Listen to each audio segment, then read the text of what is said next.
luar konstatif, di luar akal orang. Orang lamun nyaritakeun kos kitu, orang inget masa kemerdekaan orang ngalawan penjajah. Lamun batu jadi bom, kuari di mujahid fisabilillah. Nya make nyekelan batu kayak gitu. Tiupan batu. Tiup. Mama dia mah geus aneh. Nah, batu ditiupan gitu sakjana teh. Naonan. Mama dia makan kos gitu bae. Aja sejarah menyatakan di Indonesia batu jadi bom. Kacang jadi bom. Di urang mah teh kiai teh eta kiai anu ngawiridna ahli Allah seserian mah sia make kacang batu. Mendingan kacang cenah teh. Mendingan batu. Kacang mah dahareun ulah dijadikeun bom. Batu bae. Kacang mah ngeunaheun. Jadi lamun dibom teh lamun bomeun di dahar. Nya kiai jeung kiai ribut teh seserian lalagaan eta kos kitu. Nah, mending kacang, ieu mending batu, ieu mending kacang, mending batu. Batu mah ulah dipake kos kitu teh mah jang jalan cek cenah teh. Mending kacang cek cenah. Atuh kacang mah jang dahareun ulah pake bom. Tah, ai urang mah pan teu jangan naon tinggal jegur bae. Nyana mangaro, Bro. Kan jelas. Emang kumaha sih kiai bisa kos kitu? Ye, dengekeun ye.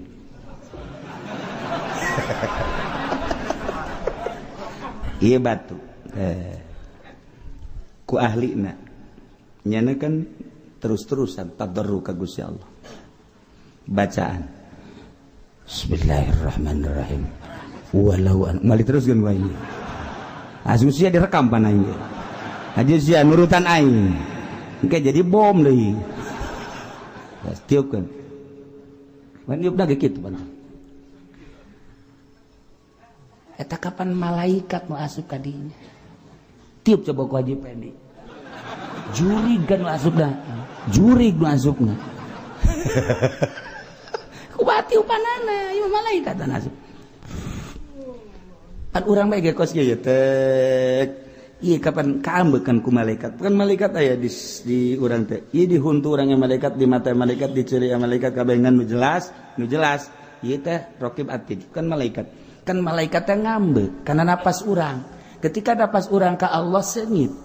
Ketika orang napas orang Quran seungit, sholawat seungit, malaikat seungit. Maka ngajakan baturna ieu seungit ye, kan gitu. Malaikat teh akan ngambe. Urang ulah-ulah babacaan maca kitab kos kieu. Kan malaikat teh ngambe asal lillah. Tapi lamun teu lillah sanajan Quran nu dibacana, malaikat karareu. Pau cek. Pau. Bebeja ulah ka dieu urang. Bau wae teu kuat lamun lain tugas ti Allah mah teu kuat. Basa Kiai Golkar bau. Siapa ai di bejaan sok ka aing kus kitu jasa. Baueun malaikat teh set. Rencana urang, niat urang penting. Urang teh mudah-mudahan Gusti ngahudangkeun abdi jam 2 abdi deuk tahajud. Seungit ka ambek ku malaikat seungit. Seungit rencana eta teh seungit ka ambek seungit amat budak. Kakarak niat doang azam deuk tahajud geus seungit. Gusti Allah nagung. Penting mudah-mudahan diberi sepi abdi nyokot kotok tatangga. Malaikat geus kieu bae bau budak tolol da sacekeun. Tolol da sayeut. Balik tah, ieu supaya ka harti. Supaya ka harti tah eta teh malaikat eta kos kitu aya di mana bae. Nah, kuari ku ahli Allah, geus terus bae ka Allah. Nyana teh kapan terus bae dilingkung ku malaikat. Malaikat nuturkeun, nurutkan ka nyana sesuai jeung perintah Allah. Batu tiupkeun. Aya malaikat sesuai jeung maksud urang. Cek malaikat kumaha ieu? Jadikeun bom. Malaikat ngajegur. Malaikat ngajegur. Nu matak ieu tah di luar dugaan kapan? Di luar dugaan kumaha? Sapira tanaga aki-aki. Tapi kok kenceng atau lain jana malaikat hiber set. Sapira tanaga aki-aki atuh mantas ngabalangkeun teu kudu ngajegur paeh ti heula nya nama atuh. Malaikat mantak ditiupkeun kana cai aya malaikat. Malaikat nu milu ka dinya Masya Allah mantak sok heran ge. Heran kok aya jelema ngaleh-leh bae kan ieu na set beta si operasi caian bae geus ka dokter deui. Ya, dokter ge geus embungeun asal aya nyana bae si eta deui. Teu cager cak dokter teh. Geus beak asal dokter geus hese bae ka kiai kan. Kiai mah make kokoset bae ieu ku nyana ge.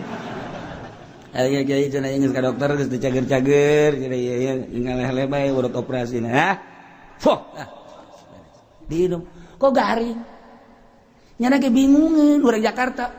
Ku obat teu cager-cager kok ku cai cager aya naonan eta cai. Malaikat didinya anu ngusapan jarona se. Minta cai coba ka Haji Pendi. Wow. Nu tadi nangan ngaleh-leh doang aya bilatungan.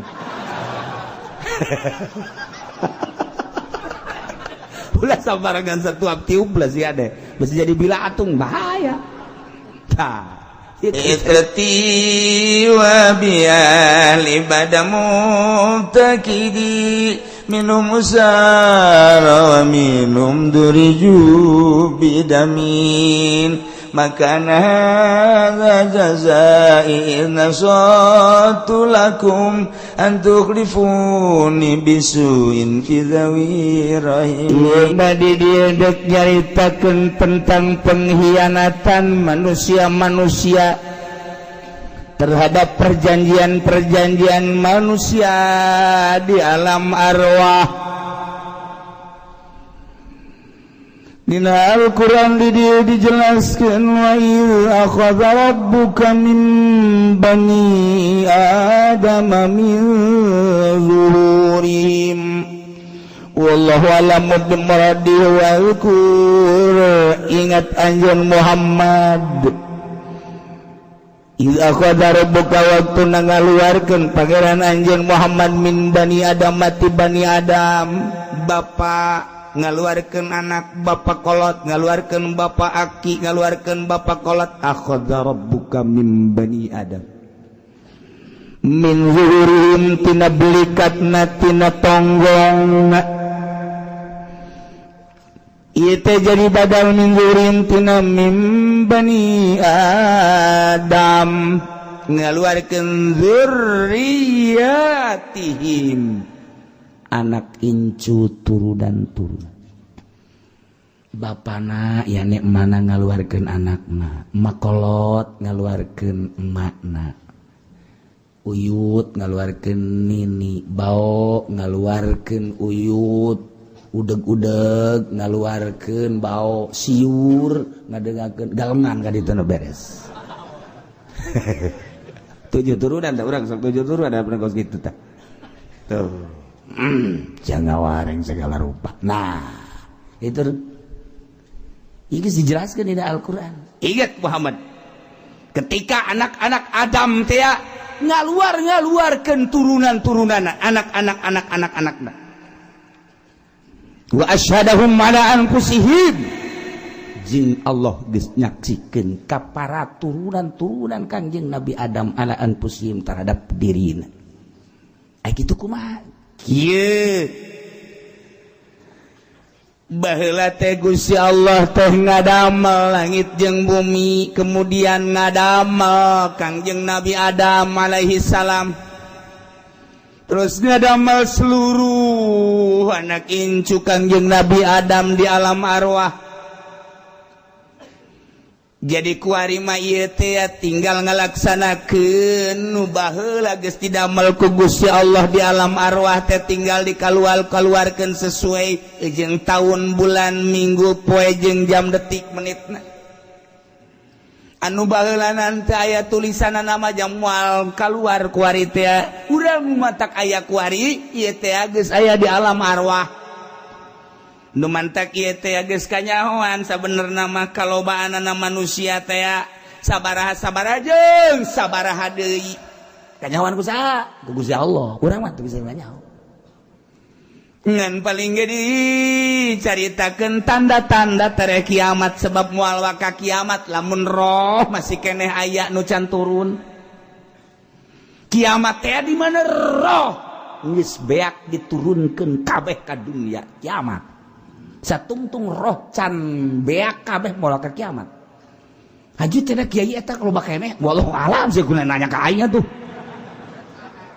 Kanjeng Nabi ge teh jauh ngan ciri dahungkul wa min alamatis saah wa min alamatis saah deket ka kiamat tanda geus deket ka kiamat eta tanda geus deket ka kiamat eta tanda geus deket berarti di ditu teh geus hampir sehat.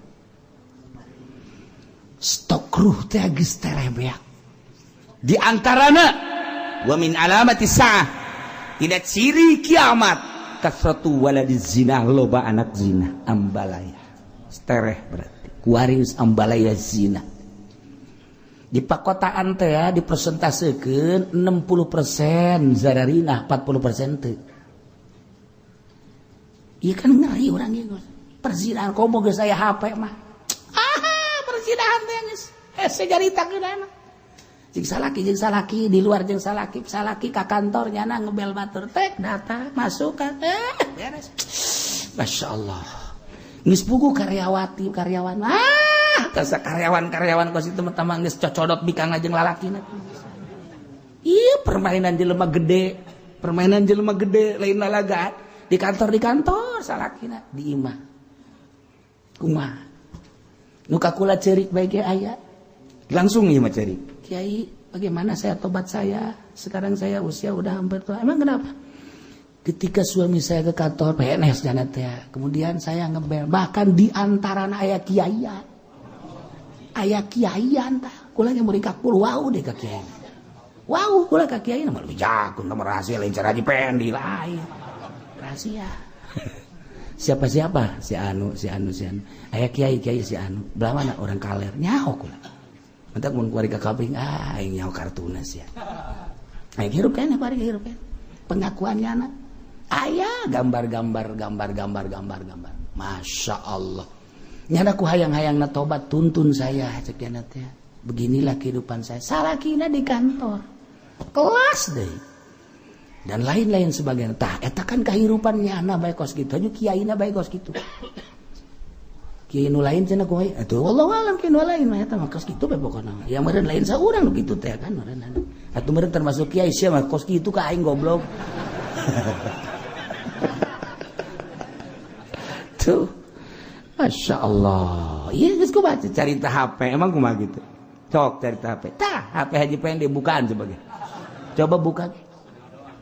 Atau pertama doang Quran aya ihyaan sagal ihya mantap jasa pengajian kula aya kabeh tek aya kabeh kabelah dieuna maca seh nyana aya nu nyana doang nu batur mah maksudna ku batur mah teu kunyana bae ku sorangan tek kabelah dieuna foto-foto luar negeri kabelah dieuna foto nu teu waraun kabelah dieuna ieu naon ieu ya unyilan tolak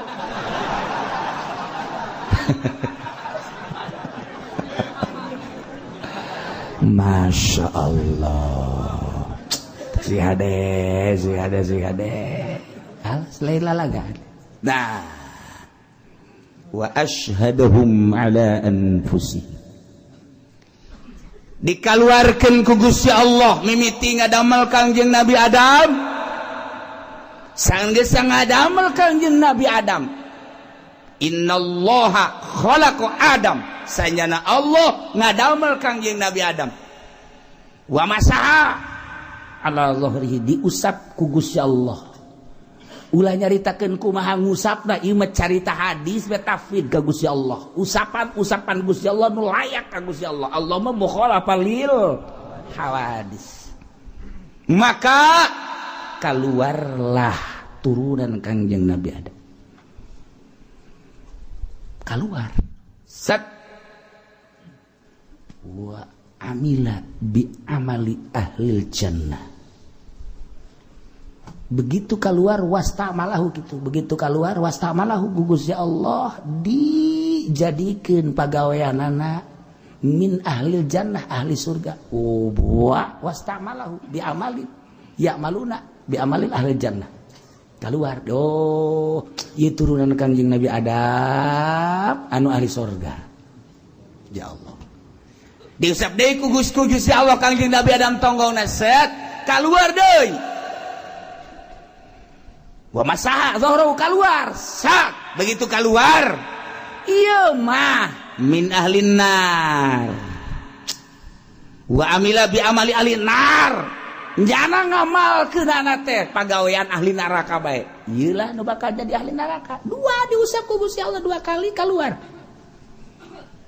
tah didinya diasupkeun deui ku Gusti Allah kebelikat Kangjeng Nabi Adam plek tinggal diturunkan ku Gusti Allah dimulai Kangjeng Nabi Adam terus ke pamajikana Siti Hawa keluar putra-putra Kangjeng Nabi Adam tidinya ti putra-putrana keluar deh tihiji geus dihijikeun disulbi Kangjeng Nabi Adam alaihi salam ila ayatna masyaallah tah ieu mah di alam arwah teh Kangjeng Nabi Adam didamel sagesa didamel diusap keluarlah ieu bakal jadi ahli surga diusap deui keluar turunan Kangjeng Nabi Adam nu bakal jadi ahli neraka. Kemudian ku Gusti Allah dipersaksikan baheula di alam arwah cek Gusti Allah alastu bi rabbikum hai arwah lain tah kaula teh pangeran aranjeun kabeh arwah ngajawab qul bala syahidna sumun anta rabbuna Gusti teh pangeran kami sadaya syahidna bidzalik abdi nyaksian kabeh eta teh geus iman kabeh ka Gusti Allah di alam arwah mah ya Allah ya Rabb anu teu percaya ka Gusti Allah di alam arwah mah ieu lah ngaranna fitrah kullu mauludin yuladu alal fitrah setiap orang dilahirkan sesuai jeung fitrahna suci kabeh ge sebab di alam arwah mah kabeh nyaksian walu syahid kabeh syahidna anta rabbuna masyaallah ieu teh dipertanyakeun di zaman Kangjeng Nabi ka Kangjeng Nabi ku para sahabat tentang kaluarna arwah ditonggong Kangjeng Nabi Adam teh di mana eta kaluarna sahabat naroskeun ka Kangjeng Nabi ku Kangjeng Nabi dijawab ieu teh kaluarna dikaluarkeun teh di India di gunung ketika Kangjeng Nabi Adam diturunkeun di dinyalah arwah dikaluarkeun kabeh datang ka kiamat arwah dikaluarkeun kabeh dihitab ku Gusti Allah cik sakaol deui Kangjeng Nabi nyaritakeun ieu nuku urang dibaca ye dina Jalalain ieu teh aya di dinya teh Bina'man kampung Na'man di Arpah tah nuku urang dibaca ieu kitab ieu teh ieu hasil daripada pertanyaan sahabat ka Kangjeng Nabi urang Kangjeng Nabi Muhammad sallallahu alaihi wasallam. Masya Allah dijelas-jelaskan dengan Jalalain mah singkat biasa artina naon kitu ngaranna sikat dijelaskan di bi an akhraja ba'duhum min sulbi ba'din min sulbi Adam nasalan ba'da nasalin kana ma yatawalladuna kadzarbi na'man yauma arbata seperti sireum laletik anu kaluar gumpalanana urang mun neuleuh sireum teh putih haju kalaluar sabaraha juta sireum dibayangkeun gitu di mana ya bina mana yauma arpata di kampung Na'man dina poe Arpah tah ieu teh ti hadis Kangjeng Nabi urang kampung Na'man yauma Arpah jurang ieu Arpah ieu Muzdalifah ieu Mina tah di dieu tah ayana tah ieu ngaranna kampung Na'man Kangjeng Nabi di alam arwah dipanggil ka dinya tek setelah dipanggil diusap ku Gusti Allah set keluarlah arwah diusap deui keluarlah arwah percis ko sireum nu laletik teh seluruh arwah geus keluar ka dunia geus di kampung Na'man tek dihitab ku Gusti Allah cek Gusti Allah alastu bi rabbikum lain tah kaula pangeran aranjeun kabeh qalu cak arwah kabeh bala syahid geus aya pengakuan arwah-arwah teh diasupkeun deui ku Gusti Allah ka sulbi Kangjeng Nabi Adam alaihissalam secara teratur mimiti ahli surga kedua ahli neraka plek geus aya kabeh ditonggong Kangjeng Nabi Adam tinggal dikaluarkeun sesuai jeung waktu nu ditangtukeun ku Gusti Allah kalaluar mata urang ulah bingung kuari ayana gerakan-gerakan teroris, ayana gerakan-gerakan Wahabi, ayana gerakan-gerakan Yahudi, ayana gerakan-gerakan Nasrani, kabeh geus aya di Lauhil Mahfuz. Cuman urang mah ulah eureun berjuang doang terus bae. Menang jeung teu menang nama, menang jeung elehna lain urusan urang, sebab geus aya di Lauhil Mahfuz. Tahun sekian, bulan sekian dan lain sebagainya tak kuari seperti ieu teh geus aya tulisanana kabeh. Presidenna bakal Jokowi, wakilna bakal Yusuf Kalla. Kemudian gubernur Jakarta terus geus aya. Nah, Bupati Tangerang kitu Zaki Iskandar, Ismail Iskandar geus aya dan lain sebagainya geus aya. Urangna geus aya. Geus kabeh ge. Ngan hari tadi usap ku Gusti Allah set keluar ahli jannah bi amali ahli jannah ya'malun, bakal ngamal ieu mah ku amal-amal ahli surga nu mantak urang neuli jelema asal syahadat daek salat daek ngaji ge surga tah guys. Sebab di ditu ge bi amalin ya'malun bi amali ahli jannah ya'malun, nyana teh bakalna salila di dunia ieu teh resep jasa ka pagawean ahli surga. Asalnya na syahadat, sholat, ngaji, guys aya tanda-tanda sorga. Iya bangsa di sorga ya kabeh. Kayaknya lah kamin gitu. Guys pede bae. Nomor kedua nu dikaluarkeun ku Gusti Allah, ya tonggong Kangjeng Nabi Adam teh. Ieu adalah ahli nar, bi amali ahli nari amalun. Nyana ngamalkeun ahli neraka bae. Kajen teuing ku kumaha ge nyana teh dititah salat teu daek bae, dititah ngaji embung bae, mabok daek bae, zina terus bae, paling terus bae, titah ulah korupsi ge korupsi bae. Ieu pagawean ahli neraka. Ku pagawean eta lah urang bisa nangtukeun ieu mah surga, ieu mah neraka, ieu mah surga, ieu mah neraka. Sebab kos kitu baheulana. Adapun hakikatna surga jeung neraka hanya Allah nu uninga. Cuman urang nyaho teh keterangan hadis di Kangjeng Nabi, urang Kangjeng Nabi Muhammad sallallahu alaihi wasallam diusap keluar ialah cak Gusti Allah arwah ahli surga bi amali ahli jannah ya'malun, bakal nyana magawe kana pagawean ahli surga. Urang lamun geus boga anak daek salat daek ngaji geus aman. Lamun boga anak ditangaji teu daek bae salat kararese jasa, mabok terus bae, urang rada prihatin. Wah, ulah-ulah ieu nu dicaritakeun ieu komo datang ka belah ditu mah kafir man naudzubillah min zalik wa min zalik, masyaallah karim. Nu mantak terus bae moal eureun-eureun, Yahudi mah terus bae moal eureun, Nasrani terus bae moal eureun-eureun. Yakni kafir moal eureun-eureun. Islam terus, kafir terus, perseteruan teh lain lalagaan terus bae. Kuari ke dasar-dasar perseteruan, kuari lain lalagaan. Setelah Irak, kemudian kabeladiana kuari itu Suriah, terus Yaman dibom, Turki kuari merajalela. Eropa geus diancam, Indonesia geus termasuk dardu. Mekah ge diancam sarua bae. ISIS lain lalagaan. ISIS anu keur dicaritakeun buatan saya ISIS teh. Wah, ieu mah mujahidin. Buatan saya teh ISIS. Wah, ieu teh buatan kafir. Buatan saya mujahidin. Wah, buatan Yahudi. Buatan saya teh wah buatan Amerika. Kabeh can anu jelas. Can anu jelas ISIS teh ieu teh buatan sa. Kakara kejelasanana rada kejelasanana di minggu-minggu ieu bulan-bulan ieu. Bulan Ramadan kejelasannya rada jelas etik bahwa ISIS adalah buatan Amerika. Di saya pengakuan dari istri Bill Clinton.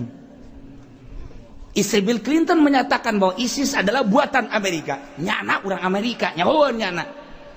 Nyana moal pati-pati ngarangkum jeung ngomong, nyieun buku lamun nyana teh nyaho. Hanya kakara rada jelas teh ti pamajikan Bill Clinton menyatakan ISIS adalah buatan Amerika. Rada tah tiba heula ge urang geus nyangka ieu rada asana Amerika. Tetapi gerakan-gerakan ISIS teh menganehkan. Ongko buatan Amerika tapi Amerika sorangan dek diancam ku ISIS. Nu mantak pambajikan Bill Clinton ngomong ini Amerika juga terancam oleh ISIS. Atuh sia teh aku naon nyeun ISIS atuh deui. Kuari Eropa teh datur. Urang teh nyaho kuari lamun di majelis ieu aya ISIS urang teh nyaho. Teh nyaho kan? Banu janggotan ISIS. Teh nyaho. ISIS kan geus kitu kan. Teh nyaho urang. Ayeuna diriungan di MPR teh nyaho bahwa di dinya aya ISIS wallahu alam. Di DPR ngariung buat saha nu nyaho di dinya aya ISIS. Teu nyaho urang di lingkungan di pasar teu nyaho aya ISIS, di masjid teu nyaho aya ISIS.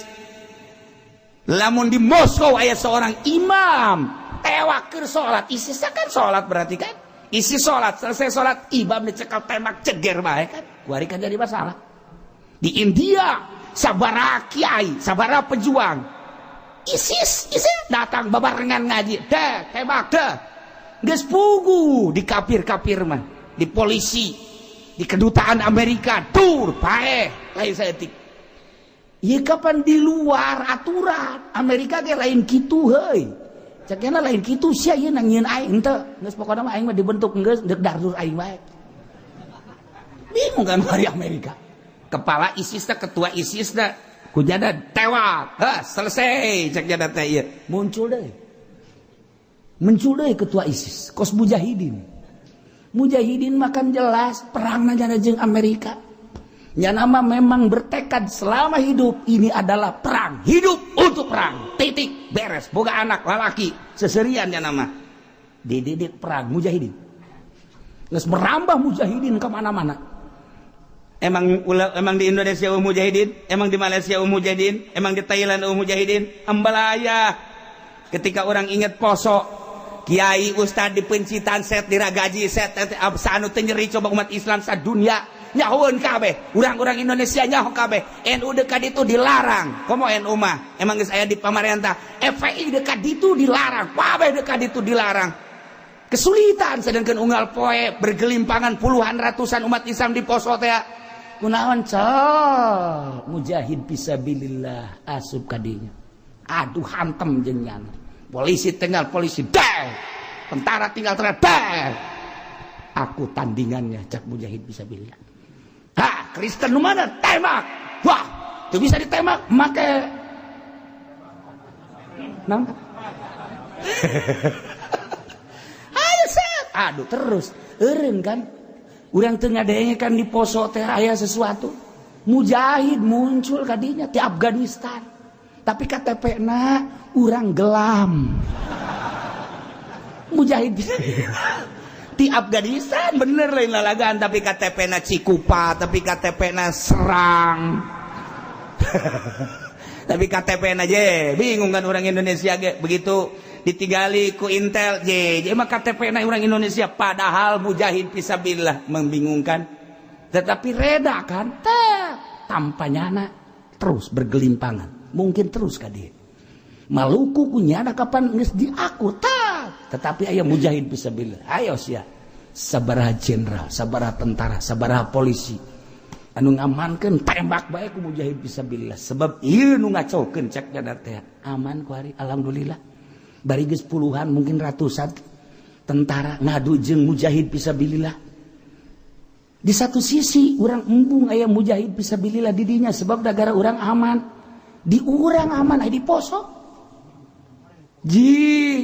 Urang dekat itu teu meunang FPI dekat itu teu meunang berbagai kegiatan Banten bae Banten nyaho menang nyaho eleh dekat itu.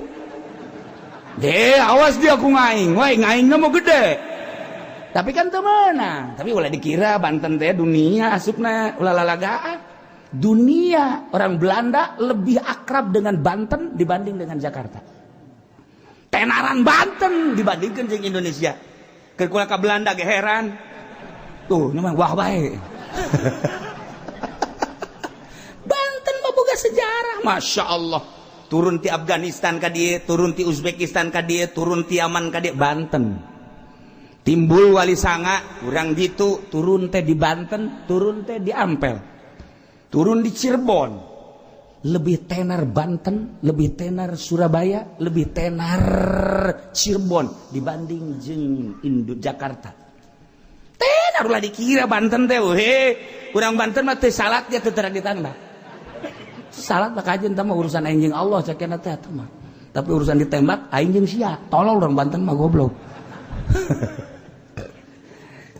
aya diperhitungkeun Banten mantak lamun pemimpin geus loba urang Banten mulai perang kolot baheula hiji dongengna lamun pulau Cangkir geus rata geus teu jadi pulau deui sing hade tere nomor kedua loba pemimpin urang Banten sing hade perang geus darareukeut ya nu geus kawin mah deres duncang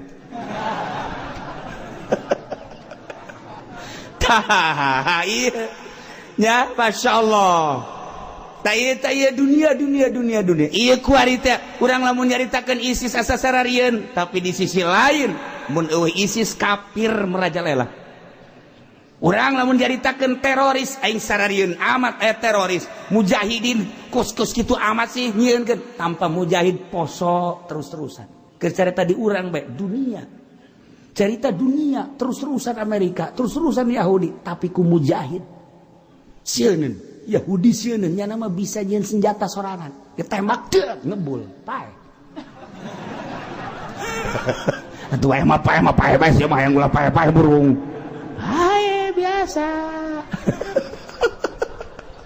tetapi kuari kapan hutang Amerika geus gede jasa urut ngalawan mujahid fisabilillah gede nya nama bisa nyeun sorangan teu cepet jasa deui nyeuna tetep jadi geus beakeun tetep jadi di luar konstatif, di luar akal orang lamun nyaritakeun kos kitu orang inget masa kemerdekaan orang ngalawan penjajah lamun batu jadi bom kuari di mujahid fisabilillah nya mah kieu nya kelan batu we kitu tiupan batu tiup mama dia mah geus aneh batu ditiupan gitu sakjana teh nanaonan mama dia makan kos gitu baik kaget sejarah menyatakan di Indonesia batu jadi bom kacang jadi bom di urang mah kiai teh eta kiai anu ngawiridna ahli Allah seserian mah sia make kacang batu mendingan kacang cenah teh mendingan batu kacang mah dahareun ulah dijadikeun bom batu bae kacang mah ngeunaheun jadi lamun di bom teh lamun eueuh bomon di dahar nya kiai ribut seseriannya lalagaan eta kos kitu nah mending kacang ieu mending batu ieu mending kacang mending batu batu mah ulah dipake kos kitu teh mah jang jalan cek teh mending kacang cek tuh kacang mah jang dahareun ulah pake bom tah ai urang mah pan teu jalan naon tinggal jegur bae nyana mah ngarobrol kan jelas emang kumaha sih kiai bisa kos kitu ieu dengekeun ieu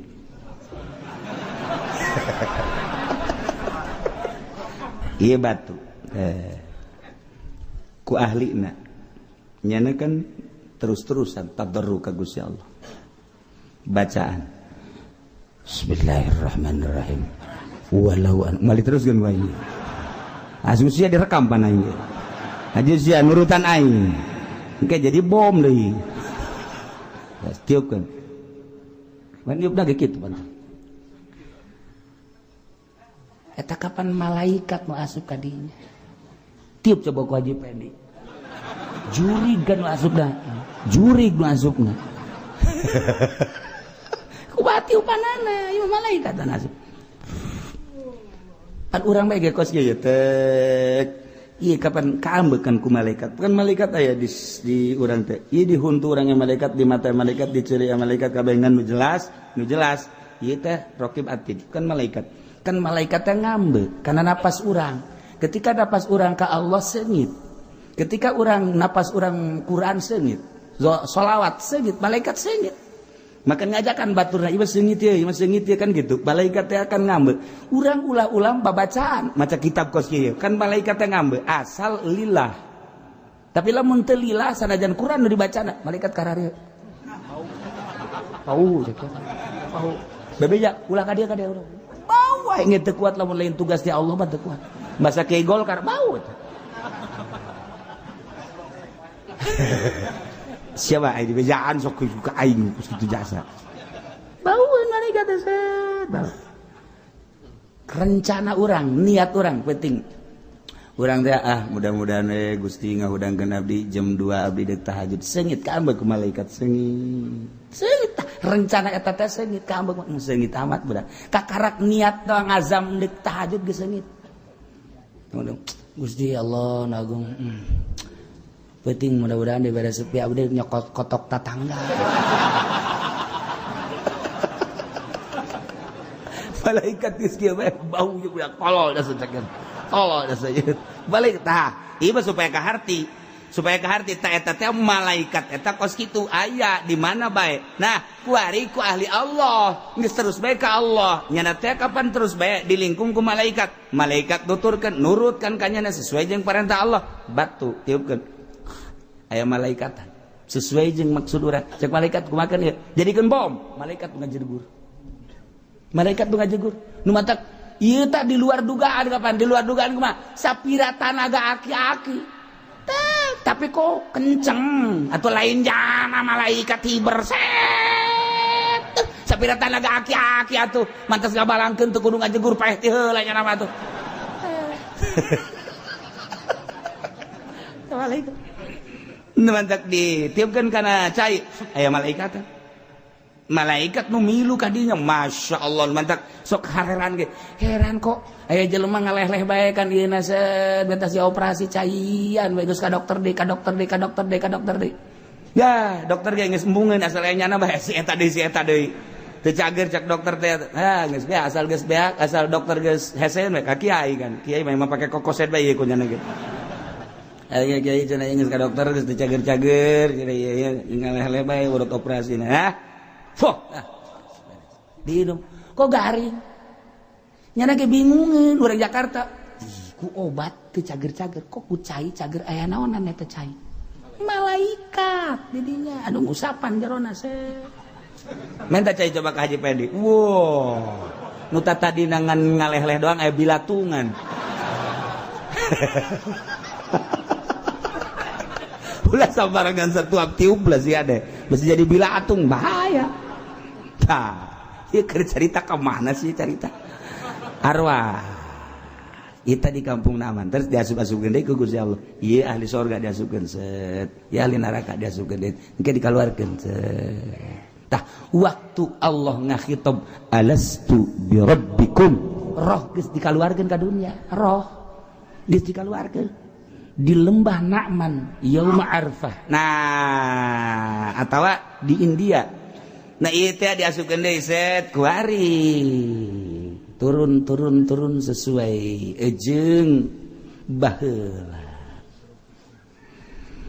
nu mantap ku Gusti Allah yen udah dipertayakeun Gusti kapan eta di alam arwah teh ketika Gusti ngakhitab ku alastu bi rabbikum teh kapan arwah teh ngomong bala syahidna kabeh ge iman kapan tadi cek Kangjeng Nabi nyaritakeun Kangjeng Nabi ti Gusti Allah waktu dikaluarkeun teh ieu teh ala arwah teh arwah ahli surga ieu waktu dikaluarkeun teh arwah ahli neraka kunaon barang dihitob ahli surga jeung ahli neraka kabeh ngaku begitu ditanya alastu bi rabbikum qalu bala syahidna kunaon eta Kangjeng pada ahli neraka kok bala syahidna cek Kangjeng Nabi ahli surga mah begitu Allah ngahitob neuleuh ka Gusti Allah ngajawab qalu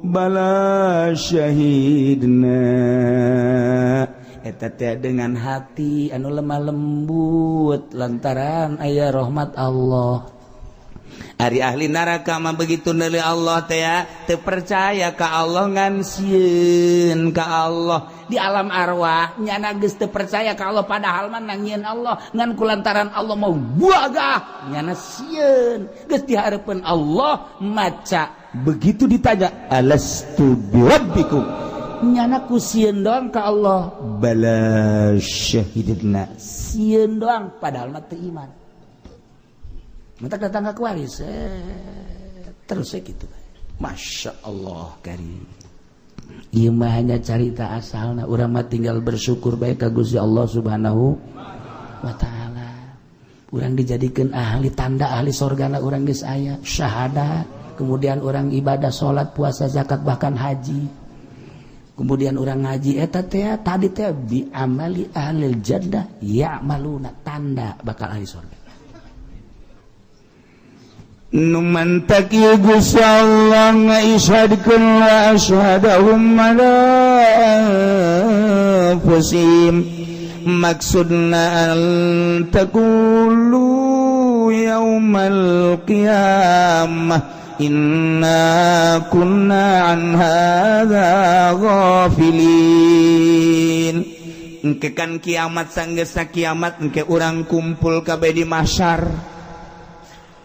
Sanggeusna kumpul di mahsyar teh kapan bakal dihisab saurang-saurang anu syahadatna akur jeung syahadat baheula bala syahidna kuarina nya syahadat asyhadu an la ilaha illallah wa asyhadu anna muhammadar rasulullah, salat puasa zakat haji terus gak bener atuh di akhiratna surga.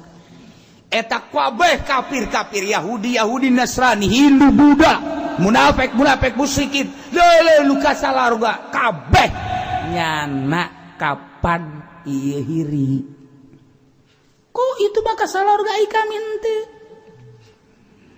tah ieu cak Gusti Allah antaqulu yaumal qiyamah supaya la yaqulu atau Allah takulu supaya ieu jelema-jelema anu pinarakeun tengke di akhirat ulah ngomong yaumal kiamati di poe kiamat ulah ngomong inna kunna an hadza ghafilin.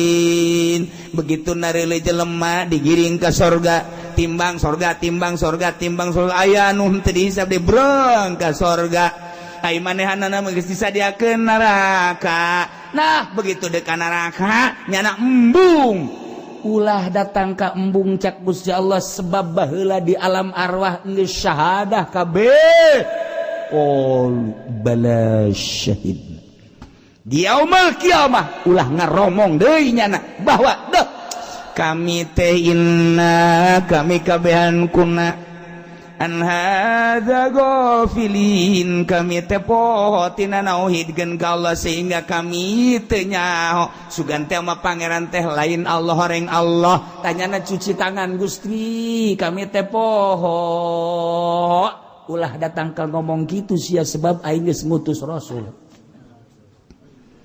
aing geus ngutus rasul syahadat sia waktu keur di alam arwah ku aing geus diutus rasul Kangjeng Nabi Ibrahim, Kangjeng Nabi Musa, Kangjeng Nabi Harun, terus datang ke Kangjeng Nabi Ismail, terus datang Kangjeng Nabi Isa, terakhir Kangjeng Nabi Muhammad sallallahu alaihi wasallam. Jang besi siang ngomong gopil engke di yaumul kiamah tah aing geus utus Kangjeng Nabi, aing geus utus rasul aing.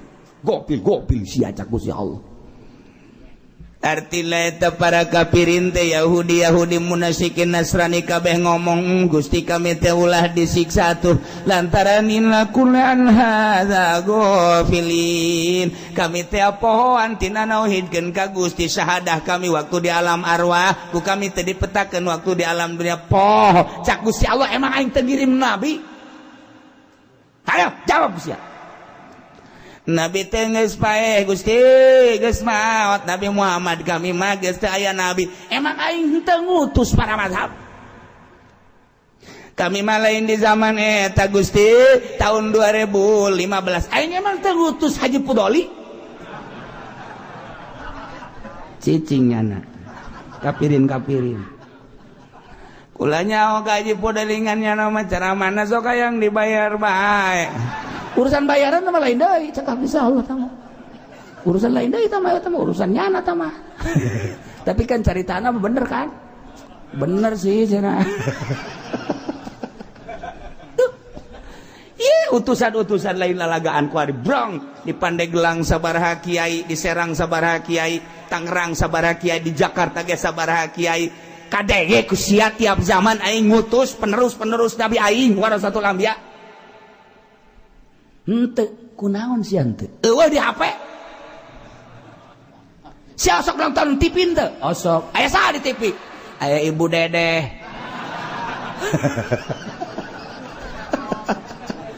Tuh eta ge utusan aing. Mana ibu dedehna? Nyana keur ka neraka sakedeung. Iya, utusan-utusan Gusti Allah tah. Cak Gusti Allah aing pan geus ngomong ka sia di alam arwah. Kuari di alam dunia syahadat sia kudu dilanjut di dunia. Kos sia gopil-gopil. Apa abdi mah lain zaman Kangjeng Nabi Muhammad. Apan aing geus ngutus warasatul anbiya unggal daerah aya. Sia kot teu mireung. Hayo deuk kumaha deui? Teu bisa kukumaha. Teu bisa kukumaha. Wau saya jeung kiai anu Nyaho sok balanja ka kula material baheula. Malah boga hutang keneh da kiai ka kula. Sial teh kiai goblok. Boga hutang keneh ka material lur ka bangun majelis.